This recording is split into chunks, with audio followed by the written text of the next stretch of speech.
Bonjour à tous et bienvenue pour ce nouveau Zèbre Interview et j'ai le plaisir aujourd'hui d'accueillir monsieur Hervé Féraud qui va se présenter.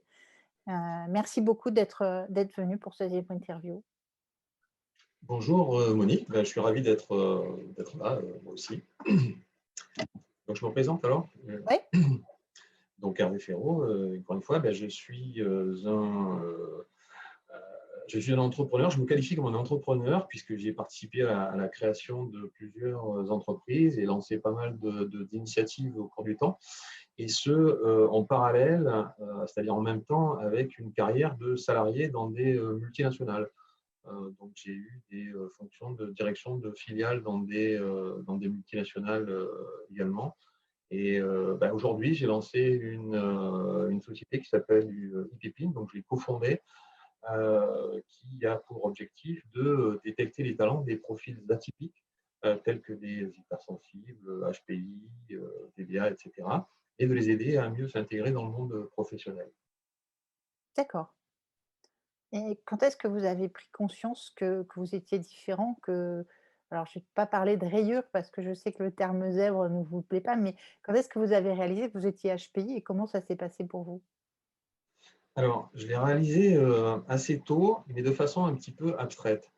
Je suis arrivé bah, dès le cours préparatoire, en fait, je suis arrivé et alors, je savais lire déjà depuis un bon moment et lire, écrire, compter, je savais faire déjà tout ça avant d'arriver. Donc, je savais qu'il y avait quelque chose, mais je me sentais donc différent. Je n'avais pas conscience d'une forme de nuance particulière. Pour moi, ça restait très, très abstrait. Euh, je, comment dirais-je, j'en ai pris conscience parce que j'avais pas forcément les mêmes centres d'intérêt que mes copains. J'en ai pris conscience aussi à un moment.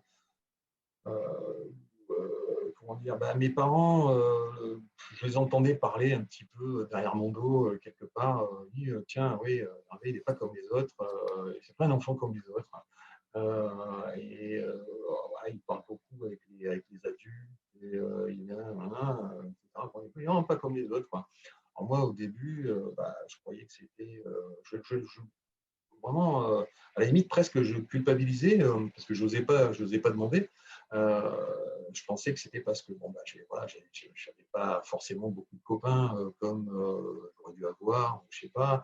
Ou alors, pire que ça, sur le coup je crois que j'avais dû entendre ça, je devais avoir 8 ans, 8 9 ans, et je, et je croyais qu'en fait, ils disaient ça parce que je faisais encore pipi au lit. Et donc, je fais mon coming out là, un certain nombre d'années après. Et donc, je croyais que c'était pour ça. Bon, après, j'ai compris que c'était pas pour ça. Mais donc, c'est pour dire que vraiment, pour moi, c'était abstrait, quoi. C'était vraiment abstrait.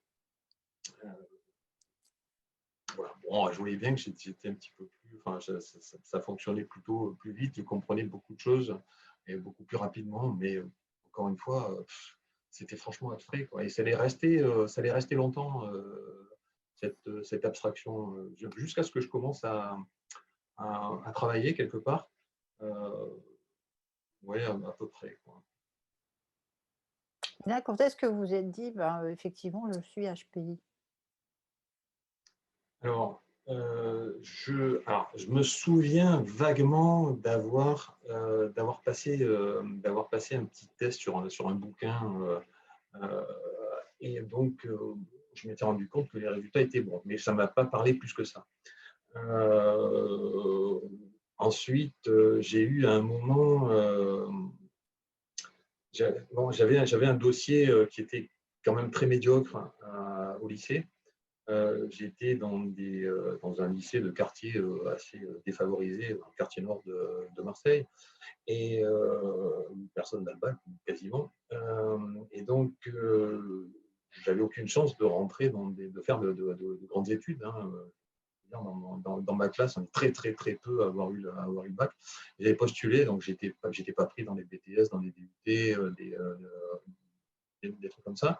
Et par contre, j'avais postulé en classe préparatoire à l'école de commerce à Marseille et ils faisaient des tests à ce moment-là. Et finalement, ils m'ont pris. malgré le dossier vraiment minable que je pouvais avoir. Donc, bon, bah, bon, ça m'a un petit peu interpellé. Mais c'est pareil, c'est resté abstrait. Euh, Là où je crois que j'ai vraiment commencé à prendre conscience, c'est au moment où j'ai passé des tests pour travailler. Où là, effectivement, je voyais les recruteurs presque gênés en fait dire, parler des résultats. Donc, bon, là, j'ai commencé à prendre conscience bien. C'est vraiment ce moment-là. Et qu'est-ce que vous avez ressenti? J'ai ressenti, j'ai pas ressenti grand-chose parce qu'en fait, c'est quelque part, ça a été une suite logique de ce que j'avais en tête, mais qui restait abstrait et puis qui finalement est devenu beaucoup plus concret. Voilà, j'ai réussi. En fait, ce qui s'est passé, c'est que j'ai mis des mots sur ce qui se passait dans ma tête. Et aujourd'hui, vous gérez comment cette différence? Est-ce qu'il y a des Bah, problèmes je la, que vous rencontrez ou pas du tout?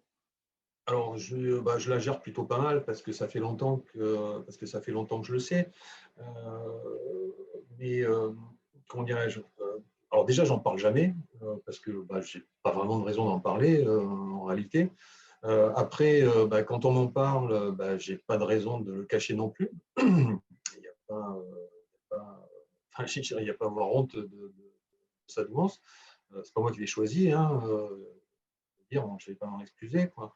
On ne s'excuse pas d'être grand ou petit, ou d'être bon en maths ou en anglais. Voilà. Donc je vis avec, j'ai aucune raison de pas de le cacher. Ce que je fais, c'est qu'en fait, ce que je parle jamais de douance, en fait, je parle plutôt de capacité à faire certaines choses. À faire certaines choses un petit peu plus vite. Donc, bon, voilà, vous voyez, moi aussi, je ne suis pas forcément enfin, je ne suis pas là à l'afficher, quoi. Euh, donc voilà, c'est plus de cet ordre-là. Euh, alors ce que je gère, alors c'était peut-être votre prochaine question si ça me pose des problèmes ou autre, mais effectivement les problèmes que ça pose, c'est au niveau de mon impatience. J'ai une sorte d'impatience un peu chronique. Un peu maladive, donc les choses vont jamais assez vite. Et c'est bon, ça, c'est pas forcément simple à gérer. Donc j'essaie de faire en sorte, je prends sur moi, donc faire en sorte de prendre sur moi. Euh, et bon, du coup, ça se passe mieux comme ça. Il y a d'autres choses qui sont susceptibles de poser problème, c'est l'anticipation de certaines choses. J'ai tendance à anticiper pas mal sur ce qui peut causer des troubles. Globalement, c'est plutôt mal vu. Quand on prévoit à l'avance qu'est-ce qui va se passer, qui ne va pas bien se passer, si on dit déjà ça ne va pas bien se passer parce que non, on est mal vu. Euh, Voire, ça peut même être pire, on peut même être considéré comme le responsable de ce qui ne se passe pas bien parce que justement on l'avait prévu à l'avance. Bon, ça, c'est un petit peu pénible, à vrai dire, et ça, c'est tous les jours, ça. C'est tous les jours, tout le temps. Dans plein de domaines, du plus simples au plus compliqué. Euh, voilà. Donc, ce qui me pose problème, c'est en général quand les comportements manquent de logique. Ça, globalement, on est quand même assez servi. Hein, il suffit d'allumer la télé. Hein, voilà. Et tout ce qui est, je sais pas, moi, hypocrisie, mauvaise foi, ça, j'ai vraiment du mal avec ça. Euh, Peut-être parce que quelque part, c'est pas logique d'être de mauvaise foi, d'être malhonnête. Ça me paraît pas logique. Euh, voilà, donc en gros, c'est ça qui me pose des problèmes. Enfin, c'est des petits problèmes. Hein. J'arrive à gérer, j'ai pas de soucis hein, là-dessus. D'accord. Et du coup, qu'est-ce qui vous a aidé? Qu'est-ce qui peut vous aider encore aujourd'hui?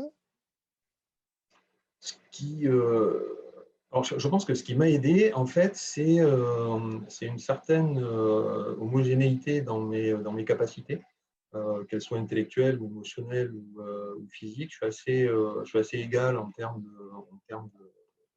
capacité. Je ne suis pas hyper extraordinaire dans un domaine et très mauvais dans un autre, Un ce qui peut profil être le cas. plus, Hein. un profil plus laminaire comme on dit, Oui, oui, oui, oui, voilà. tout à fait, ouais, tout à fait. Mais même du point de vue émotionnel et du point de vue physique aussi.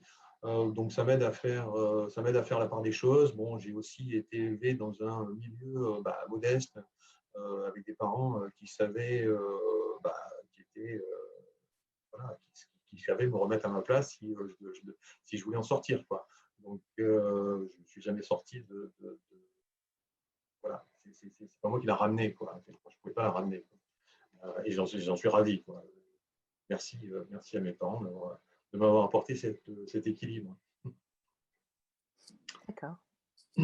Si vous aviez un conseil à donner, aux personnes qui nous écoutent, ça serait quoi? Je dirais qu'il faut considérer ça comme une chance que d'autres n'ont pas, hein, évidemment, et donc ça doit nous amener à être bienveillants vis-à-vis vis-à-vis des autres. Effectivement, il y a des choses que les autres ne comprennent pas bien, comprennent moins vite, etc. Il faut être bienveillant parce que ils n'ont pas justement cette chance de pouvoir comprendre plus vite, de pouvoir anticiper, etc. Alors bon, j'ai beau jeu de dire ça après vous avoir dit ce que j'ai dit avant, mais j'essaie de travailler sur moi là-dessus. Un autre conseil que je donnerais volontiers, c'est de s'assumer si c'est possible. Donc pour revenir sur le débat sur les zèbres, si vous me laissez une minute pour parler du zèbre, je veux bien vous dire quelques mots dessus. Personnellement, c'est vrai que je ne suis pas hyper à l'aise avec cette terminologie de zèbre, d'une part parce que la définition n'est pas claire et que on dit tellement de choses sur les zèbres dans les médias, les réseaux sociaux, et quelque part, tout le monde se définit comme un zèbre, de façon ou d'une autre, et du coup, ça ne veut plus dire grand-chose. Ce qui peut être gênant, c'est pour ceux qui ne sont pas surdoués, qui le croient parce qu'ils ont lu quelque part que les caractéristiques du zèbre, pour certaines, ça leur correspond et que donc ils sont un zèbre. Je suis inquiet en fait et je sais que ça arrive, je l'ai déjà vu, la chute peut être brutale. Donc, je crois qu'il vaut mieux vivre sans se penser surdoué. On vit très bien, voire mieux d'ailleurs, sans se définir comme étant célèbre parce qu'on a un ou deux problèmes. Non, ça vient d'autre chose en fait, la plupart du temps. Pareil pour ceux qui sont véritablement surdoués, vérifiés, c'est-à-dire qui ont passé des tests, voilà, eux, ils n'osent pas parler de leur douance parce qu'effectivement, on est en France et c'est pas facile de parler en France de sa douance. On n'est pas aux États-Unis, hein, où on peut afficher son QI, en Angleterre. Donc ça peut se comprendre, hein, je comprends. Mais quelque part, ne pas s'assumer, c'est rester dans une situation de flou, parfois de mal-être. Et en fait, on refuse d'appeler un chat un chat. Et donc, finalement, ça ne permet pas d'avancer. Et, et dernière chose, évidemment, au niveau des entreprises, moi, dans mon métier, dans mon travail, l'idée, c'est quand même de promouvoir le haut potentiel intellectuel. Et les entreprises sont déjà très, très peu informées sur cette notion. Pour celles qui le sont, eh ben, elles s'en méfient. C'est la grosse méfiance vis-à-vis des surdoués, alors qu'en fait, elles auraient toutes les raisons de les accueillir à bras ouverts pour plein de raisons. Hein, donc, capacité de résolution de problèmes complexes, la créativité, la capacité d'analyse, de compréhension, de la loyauté aussi. En général, un HPI est plutôt loyal. Alors qu'en fait, justement, souvent les entreprises s'en méfient. Un manager se dit que s'il va recruter un HPI, il va peut-être lui prendre sa place parce qu'il va être meilleur. C'est pas vrai du tout. Le HPI, il a qu'une envie, c'est d'être reconnu pour ce qu'il fait et il a envie de faire son boulot. Il a pas du tout envie de. D'abord, il a souvent pas envie de prendre des responsabilités autres que celles de son travail. Et, ce qui l'intéresse, c'est d'être reconnu, de faire ce qui lui plaît, quoi. Voilà. Donc, en fait, une, moi, voilà, ce qui m'embête, c'est d'entendre parler de la douance à travers cette terminologie de zébritude. Ça n'aide pas à faire avancer le débat vis-à-vis des entreprises et ça n'aide pas non plus les employés, les gens, les salariés des entreprises à être employés pour leur vrai talent. Donc voilà pourquoi ça m'embête un peu. D'accord, et qu'est-ce que vous avez comme idée pour aider ça justement? Pour aider à mieux connaître, ce phénomène, pour, aider à l'intégration d'entreprise? Ah bah, c'est ce qu'on fait habituellement. Je dirais qu'il faut, bon, déjà, si c'est possible, effectivement, c'est de s'assumer. Il y a une bonne façon de le faire, d'accentuer le côté talent, les capacités des personnes. Ben voilà, moi, je suis capable d'être très bon dans ce domaine-là, etc. Ça passe bien. Ça peut bien passer au niveau d'une entreprise. Effectivement, si vous arrivez dans l'employeur, vous dites, moi je suis plus intelligent, donc forcément ça va bien se passer avec moi, ça ne passera pas. En revanche, vous dites que bah, dans tel et tel et tel et tel domaine, parce qu'il peut y en avoir beaucoup, bah, je peux être très bon et éventuellement donner quelques exemples. Bah, oui, je pense que c'est la meilleure façon d'avancer et de faire avancer la cause pour tout le monde, hein, d'ailleurs pour tous les HPI. Ça peut faire peur aussi, hein. Ça m'est arrivé aussi, on m'a demandé de faire un petit rapport en rentrant dans l'entreprise, un rapport d'étonnement, et le problème, c'est que j'avais mis le doigt sur tout ce qui coinçait, que ça a fait peur de l'autre côté. Ils se sont dit: «Aïe!» Ça les a mis en face de certaines contradictions, et c'est pas ce qui a Ouais. favorisé mon arrivée là-dedans. Ouais, tout à fait. Bah, ça rejoint un peu ce que je disais tout à l'heure, hein, c'est quand soit vous anticipez des problèmes, soit vous détectez des problèmes existants et finalement, quelque part, on vous en rend un petit peu responsable parce que vous les avez détectés, quoi. Forcément, bon, voilà, ça c'est une des choses. Il faut le faire avec discernement, avec tact. Euh, et bon, c'est toujours un peu au cas par cas, hein, donc bonne chance sur ces cas-là, quelque part, quoi. Euh, Ouais, sûr. il faut utiliser son intelligence pour le bien, quoi, enfin, ne pas l'utiliser à ses dépens, quoi. Aller parler de tous les problèmes, ouais, là ça va pas, là ça va pas, là ça va pas.